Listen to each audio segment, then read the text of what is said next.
ese waba wigeze gukoresha porogaramu bita AutoCAD mu gukora design? Ese wajya ukenera gukoresha iyi porogaramu ariko wenda ukaba ubura ubumenyi buhagije kugira ngo iyi porogaramu uyikoreshe? Ese waba witeguye kuba wasaba akazi muri kampani zikomeye kugira ngo ube wakoresha iyi porogaramu mu kazi bakora? Level up skills twaguteguriye isomo ryiza cyane kuri iyi ngingo cyangwa se kuri porogaramu bita AutoCAD. Iyi ni porogaramu ntekereza ko ariyo yabayeho bwa mbere muri iyi 3D, kandi iyi ikaba ari porogaramu ikoreshwa cyane muri iyi 3D kurenza izindi porogaramu zose zibaho. Ikoreshwa muri architecture, ikoreshwa muri civil engineering, ikoreshwa muri mechanical engineering, ikoreshwa mu bintu byinshi, manufacturing n'ibindi byinshi. Ni porogaramu yimbitse, ni porogaramu igendanye n'icyo twita engineering drafting. Ni porogaramu igufasha gufata ibitekerezo byawe ukabishyira ku rupapuro nkaho wakabishushanyije n'intoki.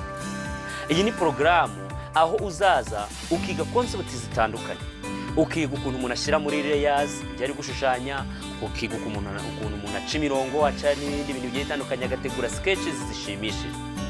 Ngwino wige ubumenyi buhambaye ku cyo bita dynamic block.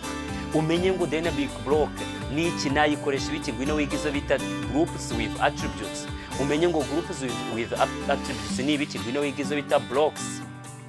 Ngwino wige ubumenyi butandukanye bwo gushushanya kugeza ku rugero nukora ikintu ugahereza boss wawe azavuga ati iki kintu gikozwe n'umuhanga.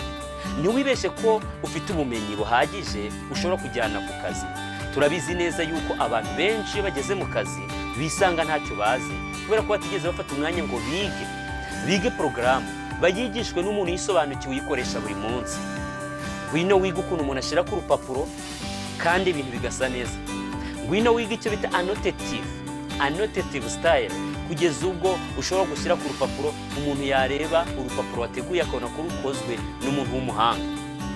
Ngwino wige ukuntu umuntu ahindura style, properties n'ibindi byose kugira ngo atange ibishushanyo bisa neza. Niba wifuza guhagarara neza imbere ya boss wawe mu minsi iza, ukwiriye gufata umwanya ukiga isomo nk'iri ngiri riteguye neza rya AutoCAD.